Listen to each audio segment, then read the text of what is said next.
কষ্ট হবে আমি জানি, আপনাদের বসার নমুনাটা আমার পছন্দ হয় নাই। যুবক বাবারা,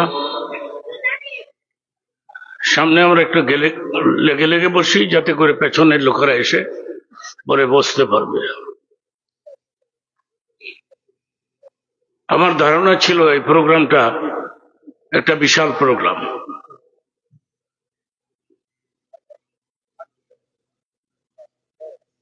এটা একটা ধারণা ছিল আর কি। বাহিরে কেউ না থেকে আমার সামনে এসে মাঝখানে কোনো গ্যাপ রাখবা না, গ্যাপ রাখলে ওখানে শয়তান বসবে। তুমি যদি মনে করো শয়তান বসলে তোমার সঙ্গে তোমার ফায়দা হবে, তাহলে তুমি সামনে ফাঁকা রাখবা, আর না হয় লেগে লেগে। আমার তো বয়স হয়ে গেছে অনেক,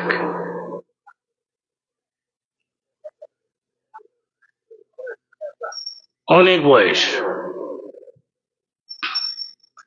জি, তোমরা বসো বসো, রেকর্ডিং করো, যারা বসেন বসেন, ক্যামেরা লাগাই দিয়ে আপনারা বসে পড়েন।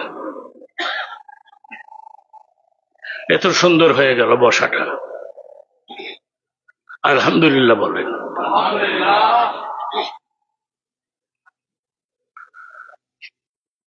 এতক্ষণ আমার অত্যন্ত প্রিয় মৌলানা কাফিল উদ্দিন আপনাদের সামনে বয়ান করেছেন। এখন আমার পালা, আমি কিছুক্ষণ বয়ান করব।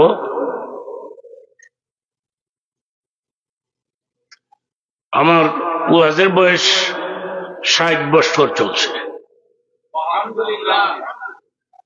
এটা আজকে কালকে শুরু করছি। যাদের সাথে আমি ওয়াজ করতাম এরা নাই। চেয়ারে বসেন, এটা বসেন, ঠিক আছে? যাদের সাথে আমি বয়ান করতাম এরা নাই, তো সব চলে গেছে, জান্নাতে চলে গেছে। ফুলতলির হুজুর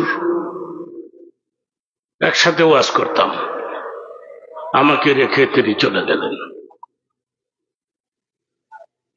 তারপরে সাসিনার হুজুর চলে গেছেন, চরমনায়ের হুজুর চলে গেছেন। বড় বড় বক্তারা মাওলানা আমিনুল ইসলাম, মাওলানা সৈয়দ মাসুম, তারপরে মাওলানা দেলোয়ার হোসেন সাইদি আমার অত্যন্ত ডিপলি ফ্রেন্ড ছিলেন, খুব কাছের বন্ধু, চলে গেছেন। আমাকে রেখে লুৎফুর রহমান শহীদ, লুৎফুর রহমান নোয়াখালী, তিনি অত্যন্ত পণ্ডিত বক্তা ছিলেন, ইতিহাস ভালো বলতে পারতেন। তিনিও চলে গেলেন বছর খানেক আগে আমাকে রেখে। এখন আর কে? আর তো দেখি না।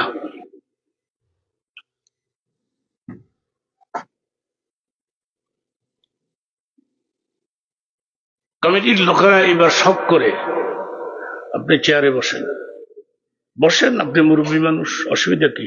বসেন, আপনি বসেন, আরামে বসেন, চেয়ারটা একটু পেছনে দিয়ে বসেন। এই তো বসেন।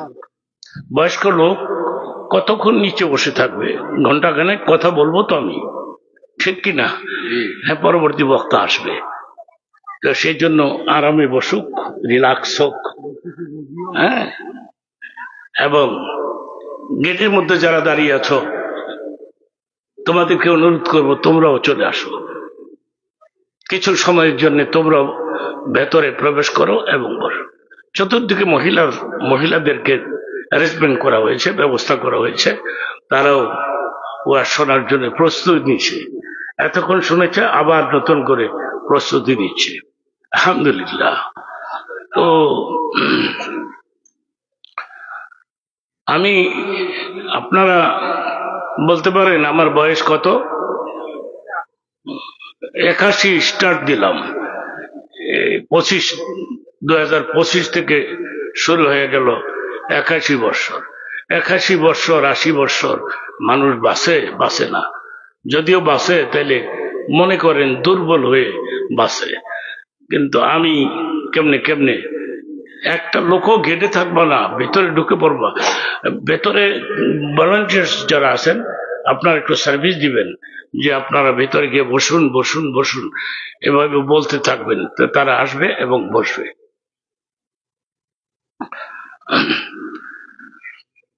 তো আমার কথাবার্তা মনোযোগের সাথে শুনতে হবে। এক এক ফুলের এক এক গন্ধ। এতক্ষণ এক ধরনের গন্ধ শুনছেন, এখন আবার মনোযুক্তিবাদীর বয়ান। আমি তো সিলেটে আছি, আরেকটা প্রোগ্রাম শেষ করে আমি আসলাম। আসতে একটু দেরি হয়ে গেছে, দেরি হইলেও আমি মৌলানাকে এসে পেয়ে গেছি, মৌলানার বয়ানও শুনছি এবং মোনাজাত দিয়েছেন, চমৎকার আলোচনা করেছেন, বয়ান করেছেন। তিনি নাকি 1, 2, 3 বছর ধরে বারবার আপনাদের খেদমতে আসেন এবং বয়ান করেন। কমিটির লোকজন আছে কিছু, ওনাদের সাথে তার গভীর সম্পর্ক, সেই জন্য তিনি আসেন। আমার সাথে সম্পর্ক করে লাভ কি? আমার তো বয়স শেষ। আল্লাহরে বলছি, আল্লাহ আর 1 বছর হায়াত চাই, আর 1টা বছর যদি আমারে বাঁচাও, নির্বাচনের নমুনাটা একটু দেখতাম। এবার যে নির্বাচন হবে এটার একটা নমুনাটা কিরকম এটা একটু দেখতে চাই। 1 বছরের হায়াত ভিক্ষা চাইছি। আপনি বসেন, চেয়ারে বসেন। কে আছে? হ্যাঁ, কোনো অসুবিধা নাই, বসেন। ঠিক আছে, বসেন। নির্বাচন হবে কি হবে না এটা একটা চিন্তার বিষয়। আওয়ামী লীগ ওনারা নির্বাচন করবে না, জাতীয় পার্টি করবে না, ওদের বাদ দিয়ে যাবে? করবে তো, যে কোনো কায়দায় গভর্নমেন্ট দেখবেন পারমিশন দিয়ে দিছে। এমন ধরনের একটা নির্বাচন হবে যে হয়তো ভালো, আর যদি খারাপ হইতে পারে জনমের খারাপ। কাজী আল্লাহর কাছে কামনা করতেছি, আল্লাহ একটা সুষ্ঠু নির্বাচন এই দেশে তুমি দিয়ে দাও, যাতে করে ভালো মারামারি কাটাকাটি এগুলি না হয়। আমার ভোট আমি দিব, যাকে খুশি তাকে দিব। আচ্ছা, এসব কথাবার্তা বলে আমি সময় নষ্ট করতে চাই না, আমি মূল আলোচনায় চলে আসতে চাই। আপনারা আমার দিকে নজর করে রাখবেন, আমার দিকে তাকায় থাকবেন, যুবক বাবারা আমার দিকে। একটা হাদিসের বাংলা অর্থ করি, তো বাংলা হাদিসের অর্থ করতেছি আর কি। আমি হাদিস শরীফের মধ্যে আসছে, উলামায়ে কেরামের চেহারার দিকে নেক নজরে যদি তাকায় থাকে কেউ, আবার বলতেছি উলামায়ে কেরামের চেহারার দিকে, বুজুর্গ ওলি আল্লাহদের চেহারার দিকে, পীর বুজুর্গদের চেহারার দিকে নেক নজরে তাকায় থাকলে সগীরা গুনাহ মাফ হতে যায়। সগীরা গুনাহ থাকে না, সগীরা গুনাহ থাকে না, এগুলি মাফ হয়ে যায়। তা আমার দিকে নজর করতে হবে, আমার দিকে তাকায় থাকতে হবে, আমার প্রতিটি কথাই বোঝার চেষ্টা করতে হবে। একটু দরুদ শরীফ পাঠ করে নেই, যাতে করে বয়ানের মধ্যে বরকত হয়। দরুদ শরীফ, আল্লাহ পাক বলেছেন, ইন্নাল্লাহ ওয়া মালাইকাতাহু ইউসাল্লুনা আলান নবী ইয়া আইয়ুহাল্লাযীনা আমানু সাল্লু আলাইহি ওয়া সাল্লিমু তাসলিমা। আল্লাহ বলেছেন, আমি আমার ফেরেশতা সহ 24 ঘন্টা আমার নবীর নামে দুরূদ পাঠ করতে থাকি। চিৎকার বেড়ে বলেন সুবহানাল্লাহ, আওয়াজ করে বলেন সুবহানাল্লাহ। ইয়া আইয়ুহাল্লাযীনা আমানু সাল্লু আলাইহি ওয়া সাল্লিমু তাসলিমা। ও মুমিন মুসলিম সম্প্রদায়, তোমরাও আমার নবীর নামে দুরূদ শরীফ পাঠ করো, চিল্লায় চিল্লায় পাঠ করো, আওয়াজ করে করে আওয়াজ করো। আমার সঙ্গে একটু আওয়াজ করে দুরূদ শরীফ পাঠ করে নেই। আল্লাহুম্মা সাল্লি আলা সাইয়্যিদিনা মাওলানা محمد وعلى آل سيدنا مولانا আওয়াজটা আরো পরিষ্কার হবে, আরো জোরে দুধ পাঠ করতে হবে। আল্লাহুম্মা সাল্লি আলা সাইয়্যিদিনা মাওলানা মুহাম্মদ ওয়া আলা আলি সাইয়্যিদিনা মাওলানা। मुझे कुछ मिले या ना मिले मोहम्मद मिले, यानी वो शै जो अल्लाह मिले। अल्लाहुम्मा सल्ली अला सय्यिदिना मौलाना मुहम्मद व अला आलि सय्यिदिना मौलाना। নবীর নামে দুরূদ পাঠ করলাম। এখন আমরা বয়ান শুনব। বন্ধুগণ, এই হাদিসের মধ্যে আসছে ওলামায়ে কেরামের চেহারার দিকে নজর করে থাকলে সগীরা গুনাহ মাফ হতে থাকে। নাম্বার 1। নাম্বার 2, কোন মাওলানার সঙ্গে যদি সম্পর্ক থাকে, মান আকরামা আলিমান কান্নামা আকরামানি। নবীজি বলেছেন, কেউ যদি আলেমদেরকে রেসপেক্ট করলো, সম্মান করলো, সেজন্য আমি নবীকে সম্মান করে দিল। রাসূলকে সম্মান করা হলো, নবীকে সম্মান করা হয়ে যায়। এমনকি এটাও আসছে হাসরের ময়দানে কোন মাওলানার নামের সঙ্গে যদি নামের কোনো মিল পাওয়া যায়, নামের টানে, জমের টানে, কারণ নামের সঙ্গে যদি মাওলানার নাম মিলে যায়, যে মৌলানা কফিল উদ্দিন, মৌলানা মীর হাবিবুর রহমান, মৌলানা হাবিবুল্লাহ মেসবা, মৌলানাদের নামের সঙ্গে যদি কারো নামের মিল হয়ে যায়, আল্লাহ পাক হাসরের ময়দানে কনসিডার করবে এবং বলবে, যাও, তোমাকে জান্নাত দিয়ে দিলাম। সুবহানাল্লাহ। Sit down.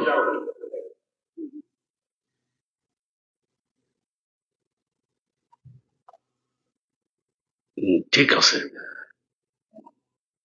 কথাগুলি রেকর্ড হতে থাকুক, দুনিয়া ছড়ায় যাক, মানুষ শুনুক, ঠিক কিনা? ওলামাদেরকে, যুবক বাবারা আমার দিকে তাকাও, ওলামাদেরকে রেসপেক্ট করবা, সম্মান করবা, ইজ্জত করবা। আমাদের ঢাকায় এক শ্রেণীর লোকের আমাদের কাঠ মোল্লা কয়, আমাকে বলে কাঠ দিয়া বানাইছে। পুরুষরা আমাদের দেখতে পারে না, মহিলারাও আমাদের লাইক করে না। গুলশান, বনানী, ধানমন্ডি, ওই সমস্ত এলাকা তো দামি এলাকা। ওই সমস্ত এলাকার মহিলারা আলেম ওলামা দেখলে মনে করে এগুলি আলাদা জাত, এগুলি মুসলমানও জিনও না, এগুলি আলাদা সেপারেট গ্রুপের লোক। আমাদের পাঞ্জাবি লম্বা জামা না, আমাদের জামা এত লম্বা কেন? এই জন্য মহিলারা মনে করে এই মোল্লারাই কাপড়ের দাম বাড়াইছে, কাপড়ের দাম বলে আমরা বাড়াইছি।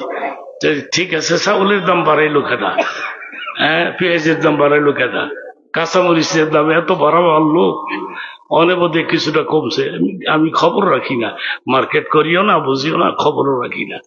চাউলের দাম বাড়াইলো কেনা, কাপড়ের দাম না হয় আমরা বাড়াইলাম। আমাদেরকে দেখতে পারে না। একটা ছোট্ট উদাহরণ তোমাদেরকে দেই, তোমরা শোনো। দুই বান্ধবী একসাথে ইউনিভার্সিটি থেকে লেখাপড়া শেষ করে বের হয়ে আসছে। একজনের বিয়ে হয়েছে ইংরেজি শিক্ষিত লোকের বড় অফিসারের কাছে, আর একজনের কাছে বিয়ে হয়েছে হুজুরের কাছে।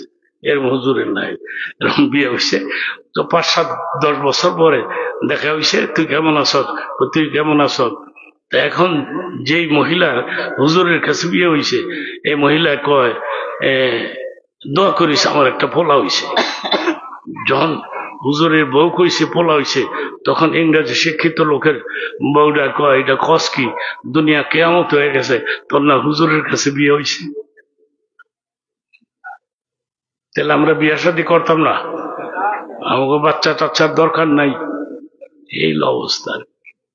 তো মহিলারাও আমাদেরকে পছন্দ করে না, লাইক করে না, আর পুরুষেরা আমাদের কাঠমোল্লা করে। যুবক বাবারা, ওলামাদেরকে রেসপেক্ট করবা, সম্মান করবা, ইজ্জত করবা, এদের সম্মান করবা। এই যে ওলামাদের ইজ্জত সম্মান না করিয়া ভদ্র মহিলা দেশ ত্যাগ করে ইন্ডিয়াতে গিয়া আশ্রয় নিল। মোলামাদের বদদুয়া লেগে গেছে, ঠিক কিনা বলো? এমন লাগছে যে আল্লাহ কবুল করে নিছে। মোলামাদের জেল খাটলো, জেলের মধ্যে ঢুকায় শাস্তি দিল, তারপরে ফাঁসি কাস্টে ঝুলায় মারলো, কত কষ্ট দিল ওই মহিলাটা। এরপরে আল্লাহ নাখুশ হয়ে বের করে দিল। তোর বাংলাদেশে জায়গা নাই। আমার মনে হয় না আবার আসতে পারবে, আমার মনে হয় না। শুনতাছি আর কি, হঠাৎ করে নাকি আইসা পড়বে। তো হঠাৎ করে কোন জায়গা দেবো, আমি তো কোনো জায়গা দিই না। কোন ডিস্ট্রিক্ট দিয়ে ঢুকবো, কেমনি ঢুকবো, যে দিক দিয়ে ঢুকবো এদিকেই শত্রু, ঠিক কিনা বলে? উপায় নেই। বলে আমাদেরকে রেসপেক্ট করবা, সম্মান করবা, ইজ্জত করবা। হ্যাঁ, আর একটা ছেলে মাওলানা বানাইবা, হাফিজের বাপ হইবা, মাওলানার বাপ হইবা। কোন এয়ারপোর্টে জানি আমি বসা ছিলাম, হঠাৎ করে এক থানার ওসি, সে যে ওসি পরে আমার কাছে পরিচয় দিছে। তো খুঁজা আমারে পার কইরা বলতেছে, আপনি মাওলানা যুক্তিবাদী না? আমি কই ইয়েস। আপনার ওয়াজ শুনে 20 বছর আগে আমার এক পোলারে আমি হাফিজ বানাইছিলাম। আমি বললাম, আপনি হাফিজের বাপ? আপনি বসেন আমার পাশে। আপনি হাফিজের বাপ, থানার ওসি? হ্যাঁ, আমি এখনো ওসি আছি। এখন ঘুষ টুস খান না? এখন পোলায় না করে ঘুষ খাইতে। আমার বলে ডাক দিয়ে বলে, ও বাবা, তুমি না হাফিজের বাপ, তুমি ঘুষ খাইও না। এরপর থেকে আমি আর ঘুষ খাই না। এখন ভালোই চলছি, আগের চেয়ে ভালো চলছি। সুবহানাল্লাহ বল। ঘুষ খাই না, আমি হাফিজের বাপ। হাফিজের বাপ হওয়া যে কত ইজ্জতের কথা এটা। আচ্ছা, তোমরা বলো তো যুবক বাবারা, একটা স্পেশাল প্রোগ্রাম চলছে, সেখানে 1-2 হাজার মহিলা একত্রিত হয়েছে। হঠাৎ করে একজন হাফিজের মা সেখানে ঢুকছে। ভাই কথাটা জানাজানি হয়ে গেছে গা, পুরা প্রোগ্রামের মধ্যে একজন হাফিজের মা আসছে। সমস্ত মহিলারা একত্রিত হয়ে এসে বলতেছে, আপনি হাফিজের মা, আপনি আপনার গর্বে ধারণ করেছেন হাফেজ, আপনি আজকের এই প্রোগ্রামে সবচেয়ে ইজ্জত আপনার বেশি, আপনার ইজ্জত বেশি। আপনি হাফিজের বাপ, হাফিজের মা, হাফিজের বাপ। ওসি সাহেবকে কইলাম, আপনিও তো হাফিজের বাপ। আপনার ছেলে যদি আপনার জানাজার নামাজ পড়ায় রে, আপনার ছেলে যদি আপনার জানাজার নামাজ পড়ায়, আপনার কবরে কোনো আযাব থাকবে না। আপনার ছেলে হাফেজ। 16 বছরের 18 বছরের ছেলে এই 1 বছরে 30 পারা কোরআন শরীফ কণ্ঠস্থ করেছে। এটা কেমনে হইল? এটা কি করে হলো? হযরত জিবরাইল আসছে হেরা পর্বতের গুহায়, এসে বলতেছে, ইকরা ইয়া মুহাম্মদ, হে মুহাম্মদ আপনি পড়ুন। নবী বললেন, মা আনা বিকারিন, আমি পড়া জানি না। হযরত জিবরাইল বললেন, আপনাকে পড়তেই হবে। পড়তে হবে বইলা চাপ দিয়া ছেড়ে দিছে, আবার চাপ দিছে, ছেড়ে দিছে, আবার চাপ দিছে, ছেড়ে দিছে। এবার বলতেছেন, এবার পড়ুন। নবী বলেন, আমি কি পড়বো? চিৎকার বেড়ে বলেন সুবহানাল্লাহ। চাপ দেওয়ার আগে বলতেছে, পড়তে জানি না। চাপ দিয়া ছেড়ে দিলে বলতেছে, এখন আমি কি পড়বো? জিবরাইল বললেন, আপনি পড়ুন, ইকরা বিসমি রাব্বিকাল্লাযী খালাক, আপনি পড়ুন। আর জিবরাইল যখন পড়তেছেন, নবীও জিবরাইলের সঙ্গে পড়তেছেন। কথাটা খেয়াল করবেন। দেখেন, এই 18 বছরের পোলায়, 17 বছরের পোলায় এক বছরে কোরআন শরীফ কণ্ঠস্থ কেমনে করলো? এটা এভাবেই হলো। যখন জিবরাইলের সঙ্গে পড়তেছে, নবী ডাক দিয়ে বললেন, লা তুহাররিক বিহি লিসানাকা লিতাআজালা বি। নবী, হে জিবরাইল পড়ে, আর আপনি সঙ্গে জিহ্বা নাড়ায়া কোরআন শরীফ কণ্ঠস্থ করার লেগা পাগল হয়ে গেছেন গা। আপনার পড়তে হবে না, জিবরাইল পড়বে, আপনি শুনতে থাকেন। গোটা কোরআনটা আমি নিজের হাতে আপনার ছেলের গাঁথিয়া দিব।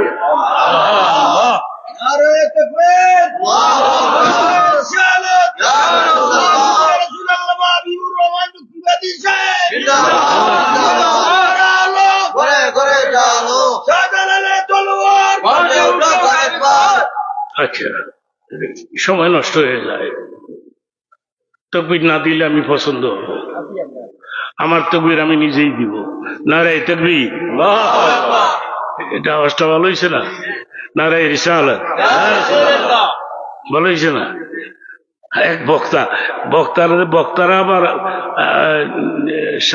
নিজের সাথে 4-5 জন লইয়া কয় জায়গা মতন বসিস আর তকবির দিস, পাবলিক মনে করবো আমি মসজিদ মার্কার বক্তা।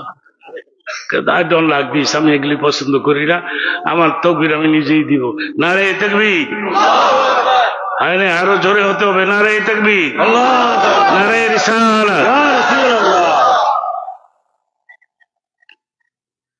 কোন কথাটা বলতেছিলাম, কোন জায়গার থেকে ছেড়ে দিলাম হঠাৎ করে?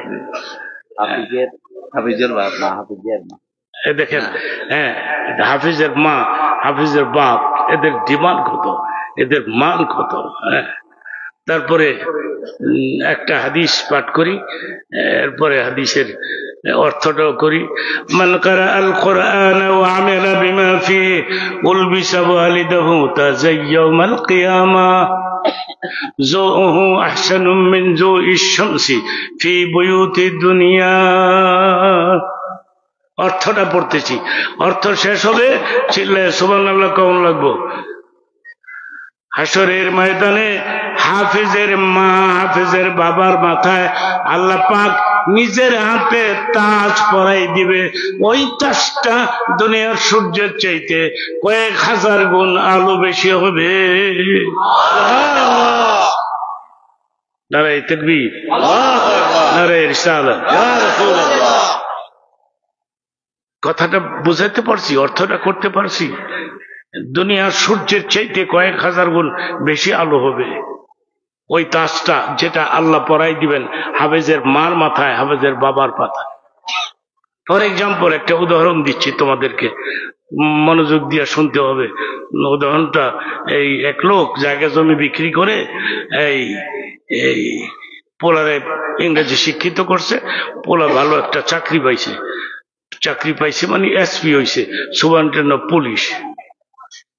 চিঠি লেখছে, বাবারে জায়গা জমি বিক্রি করে তোমাকে শিক্ষিত করেছি, তুমি এসপি হইছ, আমার মন চায় শহর দেখবো, শহর। গ্রামের মানুষ আমি, পারবা কায়দা করে আমারে নিতে? তো পোলায় চিঠি লিখে দিছে, বাবা এক কাজ করো, মার কাছ থেকে, একটা উদাহরণ দিচ্ছি পরে হাদিসের সঙ্গে মিলাই দিব, এক কাজ করো, এই আমার মার কাছ থেকে 10টা টাকা লইয়া তুমি লঞ্চে উঠো, নারায়ণগঞ্জে নাইবো, নারায়ণগঞ্জে নাইবা ওখানে দেখবা গাড়ি আইবো, গাড়ি কালো, গাড়ি উপরে ধোয়া উঠে, নিচে দা পানি উঠে, এরকম যদি দেখো তাহলে মনে করবা গাড়ি আইছে, এই গাড়ির মধ্যে গেছো, এটা বইও আইসো। আমি কমলাপুর ড্রাইভার পাঠাইলাম, গাড়ি পাঠাইলাম, গাড়ি এখন কালা হরণ লাগবো, উপরে ধোয়া উড়ন লাগবো, নিচে দা পানি হরণ লাগবো। এই নমুনা না হইলে হে গাড়ি চড়তো না। গ্রামের মানুষ তো মূর্খ মানুষ।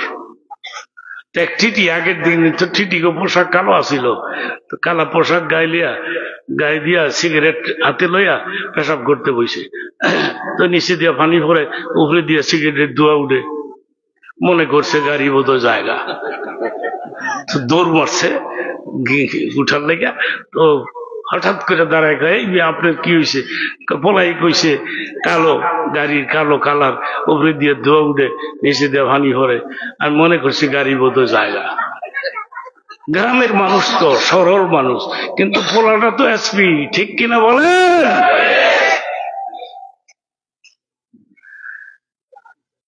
কিন্তু গ্রামের লোকেরা শহরে বেশি দিন থাকলে ভাল লাগে না, আর গ্রামের লোকেরা শহরে গিয়ে থাকলে বেশি দিন ভাল লাগে না। বাবা আমার ভাল লাগে না, এই শহর মহর ভাল লাগে না, তাড়াতাড়ি জলদি করে আমার পাঠাই দাও, দেশে পাঠাই দাও। তো পোলা পার্সোনাল পেডের মধ্যে, নিজের পেডের মধ্যে বাবার ঠিকানা অ্যাড্রেস লেখা, তারপরে নিজের সিল সাপোর্ট দিয়া বলছে, বাবা এই সোতাটা, এই স্লিপটা তোমার পকেটের মধ্যে বইরা দিলাম, তুমি রাখো, আর ড্রাইভার তোমার কমলাপুর উঠাই দিয়ে আইব। চিন্তা করো না, বিপদে পড়লে তুমি সোতা বার করো। তো ড্রাইভার একেবারে ফার্স্ট ক্লাস কম্পার্টমেন্টে এয়ার কন্ডিশন ট্রেনের কম্পার্টমেন্টে বসাই দিয়া বলছে, চাচা গেলাম গিয়া, বিপদে পড়লে সোতা বার করে।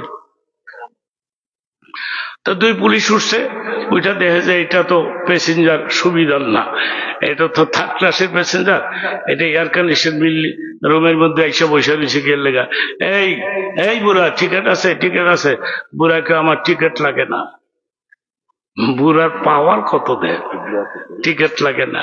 হ্যাঁ, টিকিট লাগে না। এই ধর, ভার কর, দইরা বের করে বার করে দে।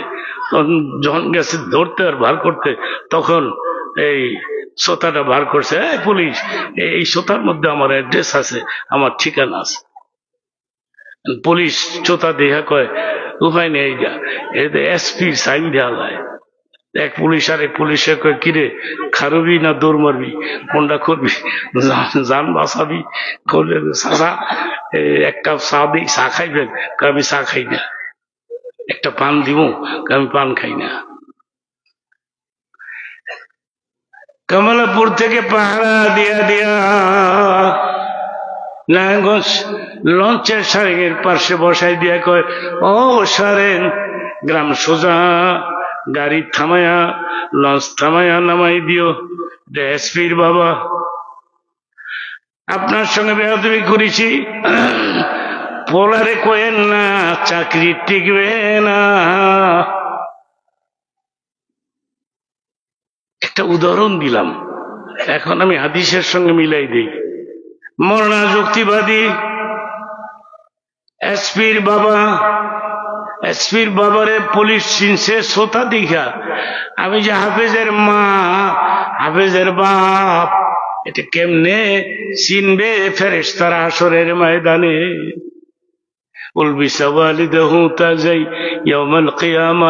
আল্লাহ পাক নিজের হাতে হাফেজের মা, হাফেজের বাবার মাথায় তাজ পরাই দিবে। এই তাজটা দেখার সঙ্গে সঙ্গে ফেরেশতারা বুঝতে পারবে না হাফেজের মা, এটা হাফেজের বাপ। ওয়েলকাম ওয়েলকাম, চলেন জান্নাতুল ফেরদাউসে পৌঁছাই দিই। সেজন্য একটা পোলারে হাফেজ বানাইবা। আজকে রাত্রে পরামর্শ করবা, যাইয়া বেগমরি রইয়া যুক্তিবাদী বুড়া বয়স আইছিল বলে, তো কইছে এই একটা পোলারে হাফেজ বানাইতাম, মাওলানা বানাইতাম। হাফেজ হাসরের ময়দানে বলে আমাদের মাথায় তাজ পরাই দিব আল্লাহ। এই হাদিসের কথাটা যদি বিশ্বাস করি তাহলে তো ভালো, আর না করলে তো ইমানই থাকতো না, আমি তো আর মুসলিম থাকবো না। হ্যাঁ, তো বউর লোকে পরামর্শ করো গিয়া, কইরা একটা পোলারে হাফেজ বানাও। কিন্তু আমাদের সমাজে